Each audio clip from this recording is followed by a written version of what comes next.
দাগিদের বাতিল করার জন্য মামলা করবে ফিরদৌস শামীম, দুর্নীতি হলে তার মামলা করবে ফিরদৌস শামীম। মানে দুর্নীতি আপনারা করবেন, একটার পর একটা ভুল কাজ করবেন, মামলা করতে হবে সেটাকে ঠিক করার জন্য, আর গালাগালি দেবেন ফিরদৌস শামীমকে। ইন্টারভিউ ইন ক্যামেরা হবে না, আমাকে মামলা করে বলতে হলো যে ইন ক্যামেরা ইন্টারভিউ না। ভাবো, আবার বলছি ইনফ্রাস্ট্রাকচার নেই, লোকের পকেটে পকেটে মোবাইল, লোকের পকেটে পকেটে ইনফ্রাস্ট্রাকচার, লোকের পকেটে যে ইনফ্রাস্ট্রাকচার আছে এসএসসি সেই ইনফ্রাস্ট্রাকচার নেই। একটা ক্যামেরা বসাতে, সিসি ক্যামেরা বসাতে 4000 টাকা খরচা। 2 নম্বরই করার ধান্দা যাদের আছে তাদের সিসি ক্যামেরা থাকবে না। এসএলএসটি 2 এর যোগ্য শিক্ষক তালিকায় কল ফর ভেরিফিকেশনে যোগ্য শিক্ষকদের নাম নেই, কি বলবেন এটা নিয়ে? একদমই দেখুন, এই যে এই সম্পূর্ণ গোলযোগটা করেছিল এসএসসি এবং সরকার।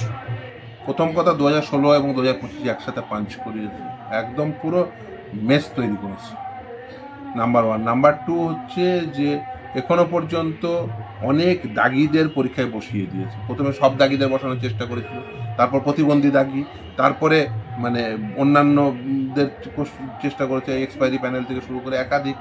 ফলে এই যে মানে এই এটা তৈরি করেছে, এই মেসআপটা তৈরি করেছে সম্পূর্ণভাবে এসএসসি। দ্বিতীয় যেটা বিষয় সবথেকে গুরুত্বপূর্ণ, সেটা হচ্ছে যে এই যে 10 নম্বর প্রায়র টিচিং এক্সপিরিয়েন্স, এটা কিন্তু বাতিল হওয়া উচিত।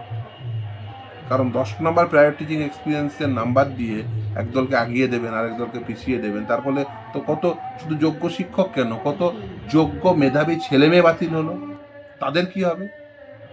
ফলে শুধুমাত্র যোগ্য শিক্ষকরা নয়, যোগ্য মেধাবী ছেলেমেয়েরাও যারা ফ্রেশার, তারা সকলেই বঞ্চিত। প্রথম কথা, সরকার আইন তৈরি করে প্রথমে বঞ্চিত করেছে, তারপরে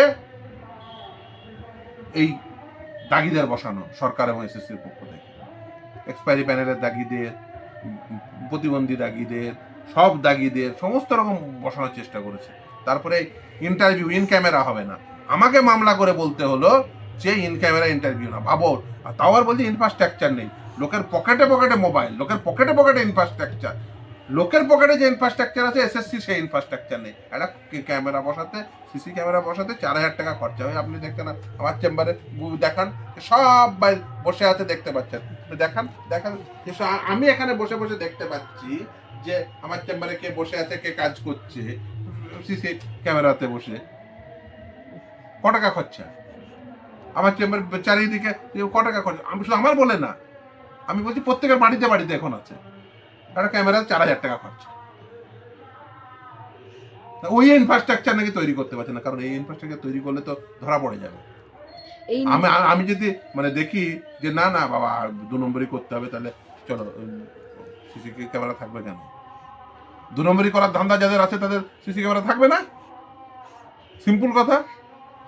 এই যে নিরপরাধ মেধা তালিকা যে বঞ্চিত হচ্ছে, কি বলবেন এটা নিয়ে? কার দায় এটা?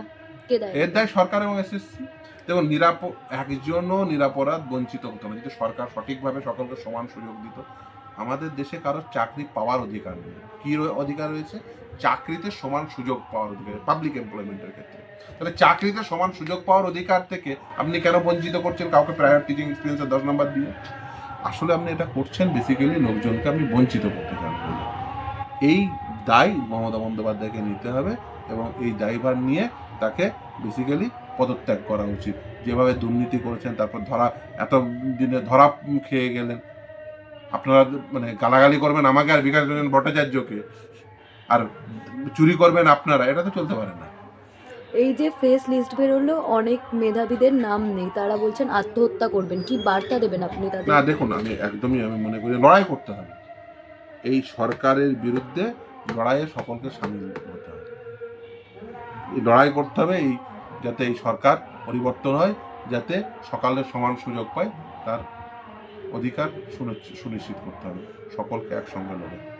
শিক্ষকদের নেতা মেহবুব মণ্ডলরা বার্তা দিচ্ছেন যে নিশ্চয় নয়, নিশ্চয়তা দেব আমরা, যারা বাতিল হয়েছে তাদের আমরা নিশ্চয়তা দেব, কি বলবেন তাদের? সেটা সে কি বললো সে নিয়ে আমি, দেখুন সরকারের দায়িত্ব, এই যে পুরো বিষয়টি করেছে তাতে সরকার এবং এসএসসিকে দায়ভার নিতে হবে এবং সরকারের দায়িত্ব, আর সিবিআই ইডিরও দায়িত্ব রয়েছে।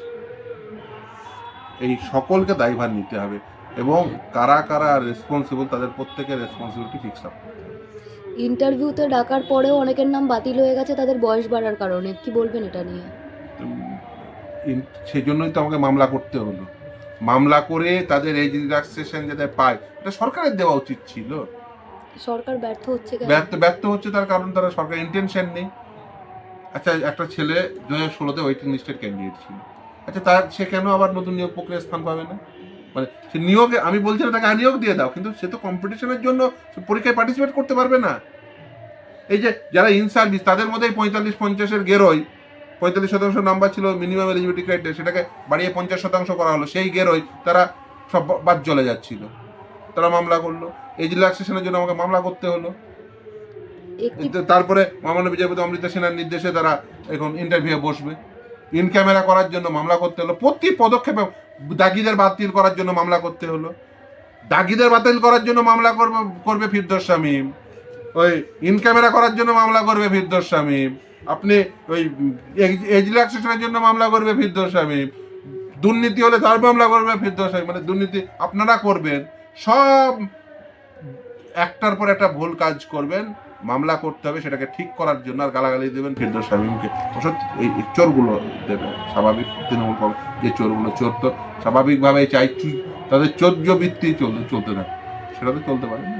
31শে ডিসেম্বর পর এদের কি হবে? এই যোগ্য শিক্ষকদের কি হবে? দেখুন, সরকার যা চাইবে তাই হবে। সরকার যদি চান যে সঠিকভাবে নিয়োগ হোক, তাহলে সঠিকভাবে নিয়োগ হবে।